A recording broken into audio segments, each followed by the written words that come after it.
स्वागत है दोस्तों आप सभी का आपके अपने YouTube चैनल से जिज्ञान पर। दोस्तों आज की इस वीडियो में हम Chhattisgarh pre BEd pre DEd तथा Pandit Sundarlal Sharma pre BEd pre DEd के लिए इम्पॉर्टेंट सामान्य ज्ञान के प्रश्न देखेंगे।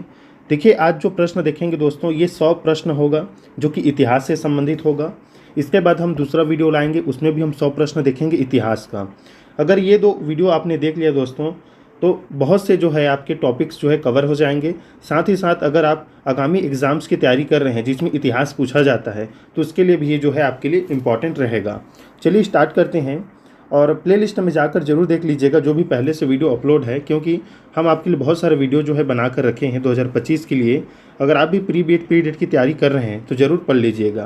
पहला प्रश्न देखिए दोस्तों, सिंधु घाटी सभ्यता के संबंध में निम्न में से कौन सी बात सही नहीं है। तो देखिए इस जो अभी हम आपको प्रश्न कराएंगे इसमें जो राइट आंसर है वो पहले से टिक है दोस्तों, इसलिए हम सीधा आपको आंसर बताते चलेंगे। तो देखिए सिंधु घाटी सभ्यता के संबंध में निम्न में से कौन सी बात सही नहीं है। तो देखिए वे सोने चांदी के आभूषण नहीं पहनते थे, ये बात सही नहीं है। ऑप्शन डी राइट आंसर हो जाएगा। दूसरा प्रश्न देखिए, महात्मा बुद्ध क्या स्वीकार नहीं करते थे। तो देखिए ईश्वर की सत्ता को वे स्वीकार नहीं करते थे, आत्मा की सर्वव्यापकता को स्वीकार करते थे, आत्मा की अमरता को और उपयुक्त सभी मतलब दोनों को स्वीकार करते थे, लेकिन ईश्वर की सत्ता को वे स्वीकार नहीं करते थे। ऑप्शन सी राइट आंसर हो जाएगा। कम समय में दोस्तों आपका बहुत सारा टॉपिक जो है इसमें क्लियर हो जाएगा इतिहास का। तीसरा प्रश्न देखिए, हड़प्पा सभ्यता के किस पूरा स्थल को मृतकों का टीला कहा गया है। तो देखिए हड़प्पा है, मोहनजोदाड़ो है, कालीबंगन है, लोथल है। तो मृतकों का टीला कहा गया है दोस्तों मोहनजोदाड़ो को। ऑप्शन बी राइट आंसर रहेगा। देखिए जो भी आपको कठिन प्रश्न लगता है उसे ज़रूर नोट करके रखिए और एग्ज़ाम से पहले आप अपना जो आप नोट्स बनाए हैं उसे ज़रूर देख लीजिएगा। और देखिए दोस्तों ज़्यादा से ज़्यादा इस वीडियो को शेयर कीजिए, चाहे आप व्हाट्सएप पर लगाइए, इंस्टा पर लगाइए, किसी पर भी लगाइए, लेकिन शेयर ज़रूर कीजिए ताकि बहुत से लोगों के पास ये वीडियो पहुंच सके। गांधी काल के प्रारंभिक वर्षों में सरोजनी नायडू ने किसको हिंदू मुस्लिम एकता का एम्बेसडर कहा था।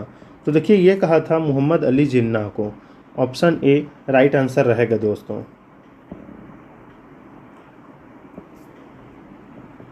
सिंधु घाटी सभ्यता के संबंध में निम्न में से कौन सी बात असत्य है। तो देखिए असत्य बात है नहरों द्वारा सिंचाई की जाती थी, ये बात जो है असत्य है। बाकी आप देख लीजिए जैसे वे लकड़ी के हल का प्रयोग करते थे, कपास पैदा करने का श्रेय इन्हीं को है, कठोर सिंधु संस्कृति के महत्वपूर्ण अंग थे। तो ऑप्शन सी राइट आंसर रहेगा। देखिए दोस्तों जो छत्तीसगढ़ प्री बीएड है प्री डीएड है उसमें 20 प्रश्न जीके से आता है, लेकिन उसमें सिलेबस में कभी ये नहीं बताया गया है कि कितने प्रश्न जो है कौन से टॉपिक से आएगा, इसलिए आपको सभी को अच्छे से पढ़ना है। कभी भी इतिहास का ज़्यादा प्रश्न पूछ लिया जाता है, कभी भूगोल का, तो हम इसी कारण सभी जो है टॉपिक्स को कराते हैं। हड़प्पा सभ्यता की प्रमुख विशेषता निम्न में से कौन सी है। तो देखिए हड़प्पा सभ्यता अपनी किस विशेषता के लिए जानी जाती है, तो अपने नगर नियोजन के लिए, नगर नियोजन के लिए। ऑप्शन सी राइट आंसर हो जाएगा, क्योंकि यहाँ तालाब थे नहाने के लिए, स्नानागार था, साथ ही साथ नाली की सुव्यवस्थित व्यवस्था थी, चौड़ी एवं सीधी जो है सड़क थी, तो ये नगर नियोजन के लिए जाना गया था। देखिए सूची 1 को सूची 2 से सुमेलित करना है, तो इसमें ऑप्शन बी जो है राइट आंसर रहेगा।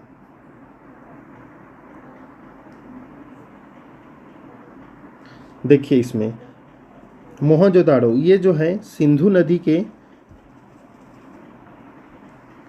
किनारे बसा हुआ है, हड़प्पा जो है रावी नदी का। इसी प्रकार से जो रोपण है वो भोगवा नदी, रोपण जो है ये आपकी सतलज नदी, और डी जो है तीसरा लोथल भोगवा नदी, कालीबंगा जो है आपके घाघर नदी, और आलमगीर जो है आपके ये है हिंडन नदी के किनारे। तो इसका आप स्क्रीनशॉट ले लीजिएगा, ये जो है इसका आंसर है, आप इसे पढ़ लीजिएगा, बहुत ही इंपॉर्टेंट प्रश्न है ये। 8वां प्रश्न देखते हैं, निम्नलिखित में से कौन सी सभ्यता सिंधु सभ्यता की समकालीन नहीं थी। तो देखिए सिंधु सभ्यता की समकालीन नहीं थी चीन की सभ्यता। देखिए मेसोपोटामिया की सभ्यता, क्रीट सभ्यता और मिस्र की सभ्यता ये समकालीन थी।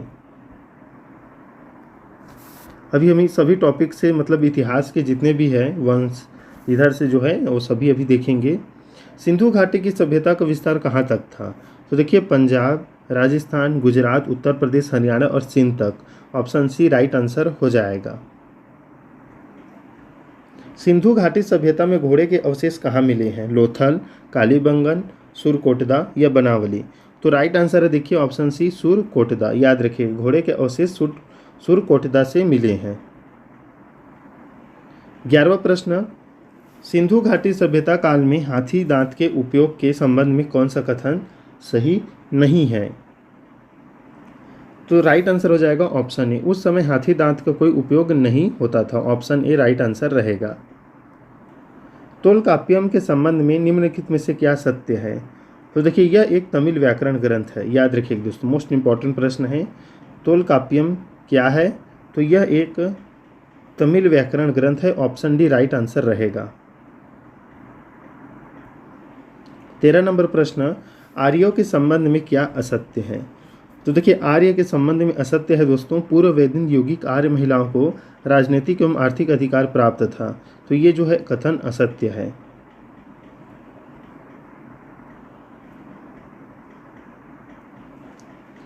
अगला प्रश्न, 10 राज्य युद्ध किस नदी के तट पर लड़ा गया था? ये हमने बहुत बार ये प्रश्न कराया है। तो पुरुषनी नदी के किनारे, याद रखिएगा। 15 नंबर प्रश्न है, वैदिक काल में लिखे गए निम्न ग्रंथों का क्रम क्या है? तो देखिए वैदिक काल में सबसे पहले वेद लिखा गया, फिर ब्राह्मण, फिर उपनिषद दोस्तों। ऑप्शन ए राइट आंसर रहेगा। 16 नंबर प्रश्न है, वैदिक युग में शासन व्यवस्था का रूप कैसा था? वैदिक युग में शासन व्यवस्था का रूप कैसा था? तो राजतंत्रात्मक था। ऑप्शन सी राइट आंसर रहेगा।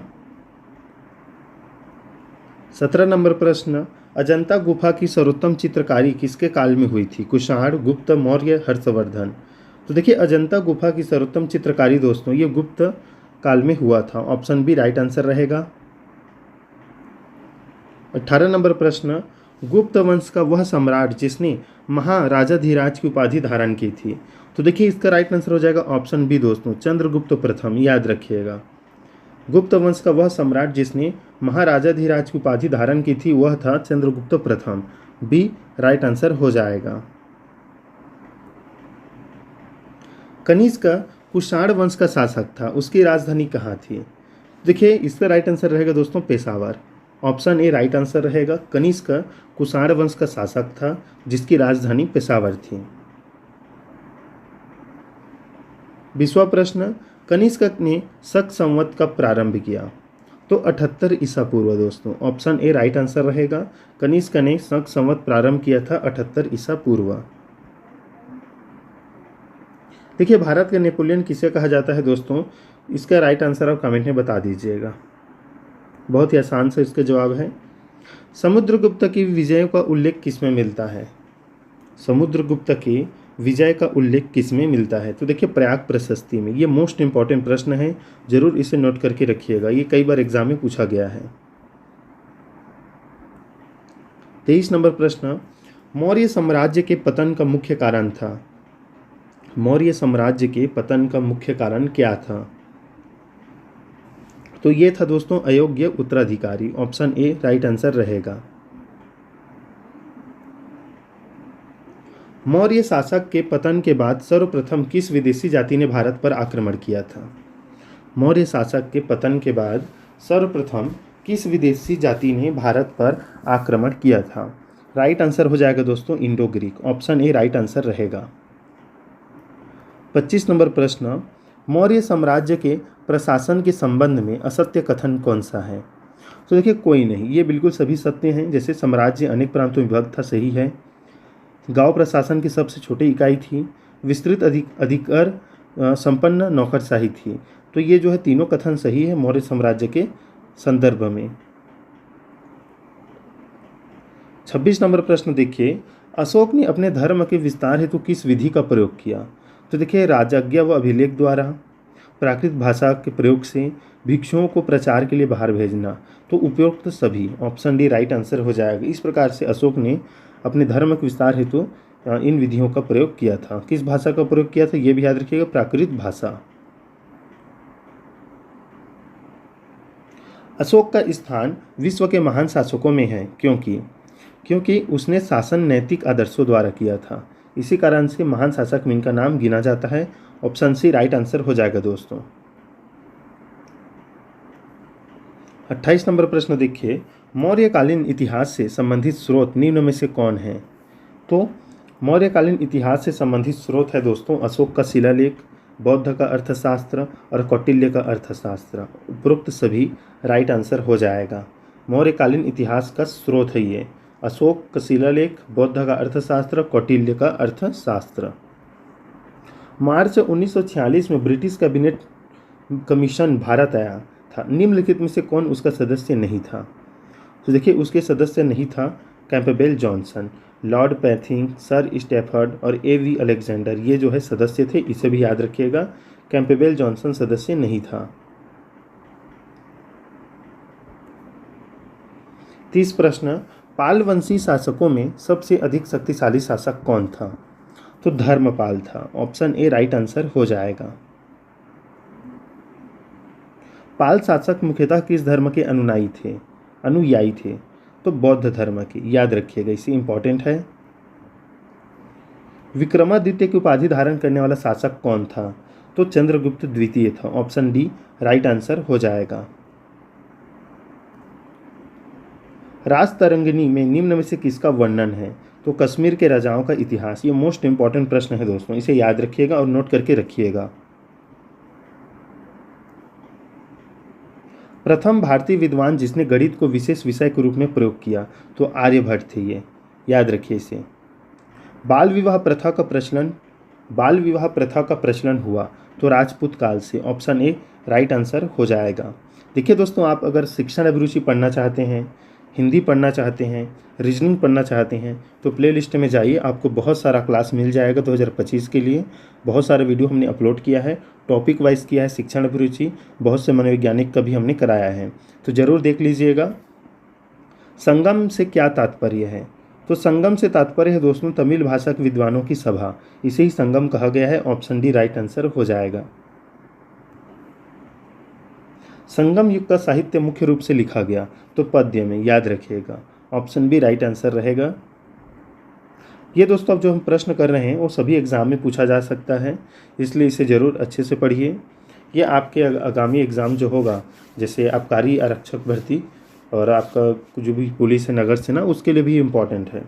चटगांव शस्त्रागार पर आक्रमण का नेतृत्व किसने किया था? चटगांव शस्त्रागार पर आक्रमण का नेतृत्व किसने किया था? तो ऑप्शन बी सूर्यसेन ने। नूरजहां के पिता का नाम था? नूरजहां के पिता का नाम था तो इत्माद उद दौला दोस्तों। ऑप्शन बी राइट आंसर रहेगा। भक्ति आंदोलन की प्रमुख सामाजिक देन क्या है? तो देखिए भक्ति आंदोलन की प्रमुख सामाजिक देन दोस्तों सांप्रदायिक सद्भावना की स्थापना है। ऑप्शन ए राइट आंसर रहेगा। निम्न भाषाओं में से किस भाषा को दिल्ली के सुल्तानों ने संरक्षण प्रदान किया? तो पर्शियन और अरबी को। ऑप्शन सी राइट आंसर हो जाएगा दोस्तों।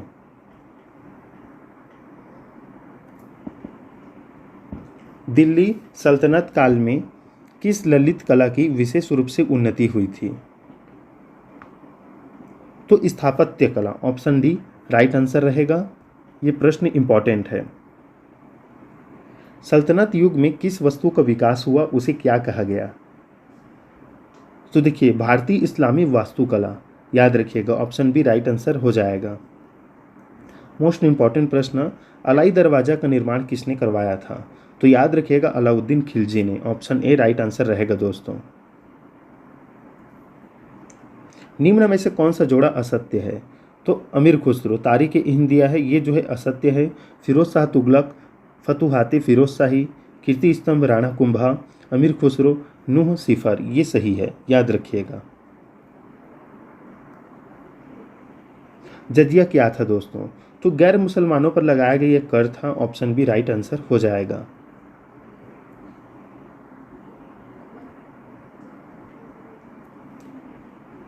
देखिए 47 नंबर प्रश्न, मीराबाई के पति का क्या नाम था जिनकी मृत्यु सन 1531 ईस्वी में हुई थी? तो देखिए Yuvraj Bhojraj, option B right answer हो जाएगा। नवंबर 1945 में INA के 3 अफसरों पर मुकदमा चलाया गया था। निम्नलिखित में से कौन उनमें शामिल नहीं था? तो दामोदर चापेकर ये शामिल नहीं थे। बाकी देखिए colonel Shahnawaz, captain Sehgal, lieutenant Dhillon ये शामिल थे। ये इंपॉर्टेंट प्रश्न है, आपके एग्जाम में पूछा जा सकता है। भारत में मुस्लिम शासन का संस्थापक कौन था? बताइए दोस्तों, भारत में मुस्लिम शासन का संस्थापक कौन था? बाबर था कि कुतुबुद्दीन ऐबक था? दोस्तों कमेंट में इसका आंसर आप बताइएगा। जितने भी साथी देख रहे हैं वो कमेंट जरूर कीजिएगा। 50वां प्रश्न, दास वंश का सबसे प्रभावशाली शासक था? तो देखिए दास वंश का सबसे प्रभावशाली शासक था दोस्तों Balban, option D right answer हो जाएगा। देख लीजिए, इसे सही उत्तर का मिलान करना है। ताम्रलिपि, प्रसिद्ध बंदरगाह, बौद्ध धर्म की शाखा, महायान, मथुरा, सूती कपड़ों केंद्र, सुदर्शन झील, ये जो है चंद्रगुप्त मौर्य ने बनवाया था। तो इस प्रकार से इसका रहेगा, आप देख लीजिएगा, ऑप्शन बी राइट आंसर रहेगा। ये देखिए, ये मोस्ट इंपॉर्टेंट प्रश्न है, इसे जरूर याद करके रखिएगा। देखिए प्रश्न है 52 नंबर, शंकराचार्य ने सिद्धांत दिया था, तो इन्होंने दिया था दोस्तों अद्वैत वेदांत का। मोस्ट इंपॉर्टेंट प्रश्न है, ऑप्शन ए राइट आंसर रहेगा। प्रथम महिला शासक थी तो रजिया सुल्तान, ये भी मोस्ट इंपॉर्टेंट है, ऑप्शन बी राइट आंसर हो जाएगा। शाहनामा का लेखक फिरदौसी किससे संबंधित था? तो महमूद गजनवी से दोस्तों, ऑप्शन ए राइट आंसर रहेगा। मोहम्मद बिन कासिम के नेतृत्व में प्रथम आक्रमण हुआ था तो 712 ईस्वी में, ऑप्शन ए राइट आंसर हो जाएगा। मार्को पोलो ने भारत की यात्रा की थी, कब की थी दोस्तों? तो 1288 ईस्वी में। ये मोस्ट इंपॉर्टेंट प्रश्न है।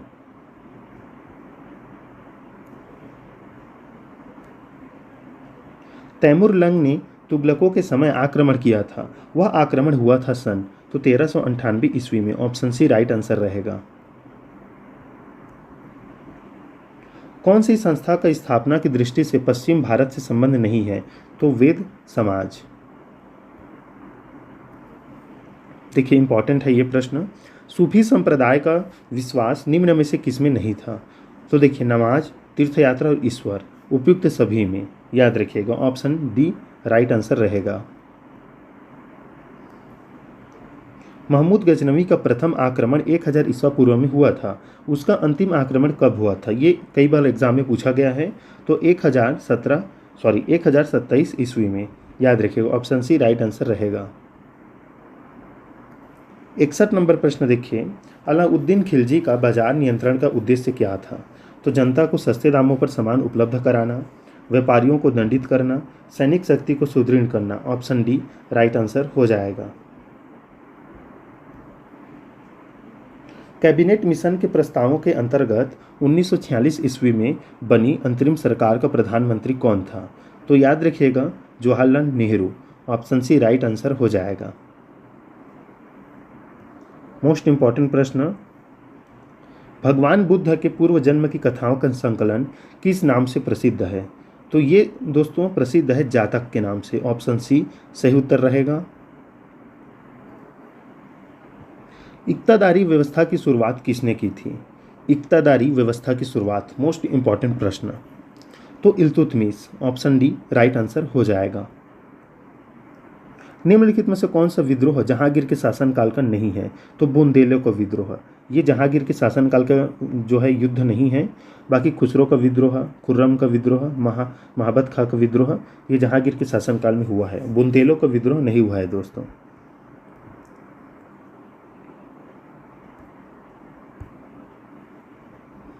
देखिए, रॉयल सोसाइटी ऑफ लंदन में मनोनीत होने वाले प्रथम भारतीय कौन थे?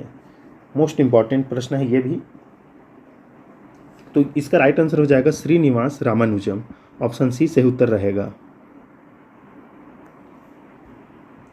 आज़ाद हिंद फौज के सैनिकों के विरुद्ध युद्ध अपराध मुकदमे में भूला भाई देसाई बचाव पक्ष के प्रमुख एडवोकेट थे। यह मुकदमा किस वर्ष चलाया गया था? तो 1945 ईस्वी में, ऑप्शन सी राइट आंसर हो जाएगा। निम्न में से कौन सा जोड़ा गलत है? तो पोखरण विस्फोट। ये कब हुआ था दोस्तों, कमेंट में बताइएगा। राज्यों का पुनर्गठन 1956 ईस्वी, श्रीमती गांधी की हत्या 1984, पोखरण विस्फोट 1998। एक और विस्फोट हुआ था, उसका सन जरूर बताइएगा। निम्न में क्या सत्य है? तो देखिए उपरोक्त सभी सत्य है, ये इसका राइट आंसर रहेगा। हालांकि ये आपके एग्जाम के लिए इंपॉर्टेंट नहीं है।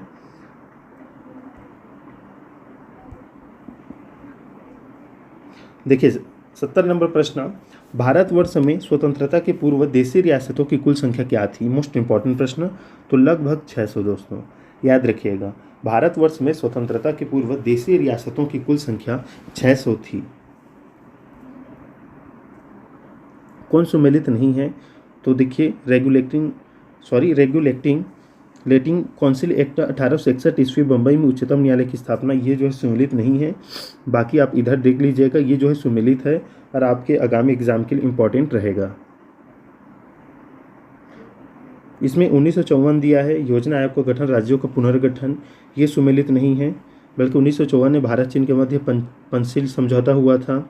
1946 में नौसेना विद्रोह, 1950 में सरदार पटेल की मृत्यु, ये जो है ये सुमेलित है, सही कथन है। कम्युनल अवार्ड में किसके लिए पृथक निर्वाचन की व्यवस्था की गई थी दोस्तों? तो हरिजनों के लिए। ऑप्शन बी राइट आंसर रहेगा। 1937 ईस्वी में संपन्न असेंबली चुनाव जिसमें कांग्रेस ने भाग लिया था, निम्नलिखित में से किस एक्ट के प्रावधान के अधीन संपन्न हुआ था? तो 1935 एक्ट। मुसलमानों के लिए पृथक राष्ट्र पाकिस्तान की मांग सर्वप्रथम 1940 के लीग अधिवेशन में की गई थी। यह अधिवेशन किस स्थान पर हुआ था? तो हुआ था ये दोस्तों लाहौर में। कांग्रेस के वामपंथ का प्रारंभ कब हुआ था? तो 1939 ईस्वी। ऑप्शन सी राइट आंसर रहेगा। नेताजी सुभाष चंद्र बोस को गांधी जी के विरोध के बावजूद किस वर्ष कांग्रेस का अध्यक्ष चुना गया? तो 1939 ईस्वी में दोस्तों। ऑप्शन डी राइट आंसर हो जाएगा। मोस्ट इंपॉर्टेंट प्रश्न है सभी। भारत छोड़ो आंदोलन के लिए 8 अगस्त 1942 ईस्वी को प्रस्ताव किस स्थान पर हुआ था? तो मुंबई में या Bombay. Option C right answer हो जाएगा। 1913 ईस्वी में अमेरिका और कनाडा में गठित गदर पार्टी से निम्नलिखित में से कौन संबंधित नहीं था? तो वीर सावरकर। आप देख लीजिए गदर पार्टी से संबंधित कौन कौन से थे? तो लाला हरदयाल, काशीराम और सोहन सिंह। वीर सावरकर ये संबंधित नहीं थे। 80 नंबर प्रश्न, निम्नलिखित क्रांतिकारियों में से कौन हिंदुस्तान रिपब्लिकन संगठन से संबंधित नहीं था? तो ये सभी संबंधित थे दोस्तों। भगत सिंह संबंधित थे, चंद्रशेखर आजाद और बटुकेश्वर दत्त। साइमन कमीशन ने अपनी रिपोर्ट में निम्नलिखित में से किसकी सिफारिश की थी? तो प्रांतों से दोहरा शासन समाप्त कर दिया जाए, शांति स्थापना, ब्रिटिश भारत में देशी राजाओं को मिलाकर संघीय सरकार बनाने की। तो उपरोक्त सभी जो कथन है वो सही है और यही सिफारिश की थी दोस्तों। देखिए मैं थोड़ा सा जल्दी से वीडियो बना रहा हूँ, आप वीडियो को रोककर आप आराम से पढ़िएगा प्रश्न। मैं पहले बता रहा हूँ वीडियो मैं इसलिए स्पीड कर रहा हूँ ताकि कम समय में जो है 100 प्रश्न हो, लेकिन आप वीडियो को आप धीमे कर सकते हैं या आप रोक कर देख सकते हैं दोस्तों। अंग्रेज विरोधी संगठन अभिनव भारत का गठन निम्नलिखित में से किस क्रांतिकारी देशभक्त ने किया था? तो Veer Savarkar. Option A right answer हो जाएगा। स्वतंत्रता आंदोलन काल में जमींदारी विरोधी जिसे मोपला आंदोलन किस राज्य में हुआ था? तो ये हुआ था दोस्तों केरल में। CR दास एवं मोतीलाल नेहरू ने स्वराज पार्टी किस वर्ष में बनाई? तो 1922 ईस्वी में। ऑप्शन सी राइट आंसर हो जाएगा। चोल राज्य की परवर्ती राजधानी कावेरीपत्तिनम या पुहार की स्थापना किसने की थी? मोस्ट इंपॉर्टेंट प्रश्न। तो करिकाल ने। ऑप्शन सी राइट आंसर हो जाएगा। 13 अप्रैल 1919 को अमृतसर में हुआ जलियांवाला बाग हत्याकांड निम्नलिखित में से किसकी गिरफ्तारी के विरोध के कारण हुआ था? तो देखिए सत्यपाल एवं doctor Saifuddin Kitchlew. Option D right answer हो जाएगा। ये मोस्ट इंपॉर्टेंट प्रश्न से याद रखिएगा। देखिए 87 नंबर प्रश्न, जो 13 अप्रैल 1919 को जलियांवाला बाग हत्याकांड हुआ था उस समय भारत का वायसराय कौन था? तो लॉर्ड चेम्सफोर्ड था। ऑप्शन बी राइट आंसर हो जाएगा। सन 1940 ईस्वी में किस कांग्रेस नेता ने यह कहा था कि हम ब्रिटेन का नाश करके भारत की आज़ादी नहीं चाहते? तो यह कहा था दोस्तों महात्मा गांधी जी ने। देखिए कांग्रेस अध्यक्ष है और उसका वर्ष दिया है, आप इसे देखिए, इंपॉर्टेंट है। जैसे महात्मा गांधी कब थे इसके अध्यक्ष कांग्रेस के? तो 1924 में। सुभाष चंद्र बोस थे 1938 में। JB कृपलानी थे 1947 में। सरदार पटेल थे 1913 में। और पुरुषोत्तम दास टंडन थे 1950 में। ये जो इंपॉर्टेंट है ये पूछ लिया जाता है, आप इसे स्क्रीनशॉट ले लीजिएगा।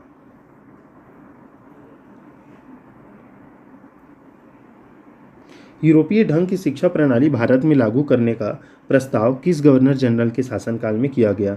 तो Lord William Bentinck. Lala Lajpat Rai की मृत्यु साइमन कमीशन का विरोध करने के कारण लाठी खाने से हुई थी। उन्होंने यह विरोध कहाँ पर किया था? मोस्ट इंपॉर्टेंट प्रश्न है। तो ये विरोध किया था उन्होंने लाहौर में। गांधी जी ने 12 मार्च 1930 को दांडी मार्च की शुरुआत नमक कानून तोड़ने के लिए की थी। बताइए इस मार्च की शुरुआत किस स्थान से हुई थी? तो साबरमती आश्रम से हुआ था दोस्तों ये। Governor general Lord William Bentinck के काल में भारत की किस प्रथा को अवैध घोषित किया गया? तो सती प्रथा। ये प्रश्न बनता भी है कि सती प्रथा किस गवर्नर जनरल के जो काल में ये इसका बंद हुआ था, समापन हुआ था और कब हुआ था? देखिए सन 1829 में सती प्रथा का अंत हुआ था लॉर्ड विलियम बेंटिंग के काल में, याद रखिएगा। कांग्रेस में उदारवादियों व उग्रवादियों में अलगाव किस अधिवेशन में हुआ था? तो 1907 सूरत अधिवेशन में। उदारवादी और उग्रवादी में अलगाव हो गया था दोस्तों 1907 सूरत अधिवेशन में। पहली गोलमेज बैठक 1930 में हुई थी। महात्मा गांधी ने किस गोलमेज बैठक में भाग लिया था? तो दूसरा गोलमेज जो बैठक हुआ था उसमें महात्मा गांधी ने जो है भाग लिया था और तीनों में भाग लिया था डॉक्टर भीमराव अंबेडकर ने। इसे भी याद रखिएगा। किस भारतीय ने सन 1893 ईस्वी में शिकागो में विश्व धर्म सम्मेलन में विश्व के लिए हिंदुत्व का संदेश दिया? तो स्वामी विवेकानंद जी ने। ऑप्शन सी राइट आंसर हो जाएगा। किस मनीषी को भारत का मार्टिन लूथर कहा जाता है? किसे कहा जाता है दोस्तों? Raja Rammohan Roy. Option B right answer रहेगा। मुस्लिम लीग की स्थापना सन 1906 में की गई, इसका प्रमुख सूत्रधार कौन था? तो सलीमुल्लाह एवं आगा खां। ऑप्शन डी राइट आंसर हो जाएगा दोस्तों। मुस्लिम लीग की स्थापना कब किया गया था? 1906 ईस्वी में। यह भी पूछा जा सकता है। किस ब्रिटिश सैनिक अधिकारी ने 1857 में विद्रोह को दबाने के लिए सर्वाधिक नरसंहार किया? तो कैंपबेल ने। निम्न में से कौन नरमपंथी था? तो MG Ranade. Option A right answer हो जाएगा। नरमपंथी के थे। किस चार्टर एक्ट द्वारा शिक्षा के लिए धनराशि दी गई? तो 1813 चार्टर एक्ट द्वारा शिक्षा के लिए धनराशि दी गई थी। तो दोस्तों ये थे इंपॉर्टेंट 100 प्रश्न इतिहास से संबंधित। अगला वीडियो जो हम लाएंगे उसमें भी 100 प्रश्न इतिहास से संबंधित देखेंगे। फिर उसके पश्चात जो है अर्थशास्त्र है, आपका भूगोल है, उसका भी हम इस प्रकार से ही सीरीज लाएंगे ताकि आप कम समय में जो है अधिक तैयारी कर पाएँ। इस वीडियो को जो है दोस्तों ज़्यादा से ज़्यादा शेयर कीजिएगा ताकि सभी लोगों के पास पहुँचे और पता चले कि जो है हम टॉपिक वाइज तैयारी करा रहे हैं। पूरा क्लास वाइज जो है वीडियो अपलोड है प्लेलिस्ट में। मिलते हैं दोस्तों नेक्स्ट वीडियो में, तब तक के लिए धन्यवाद।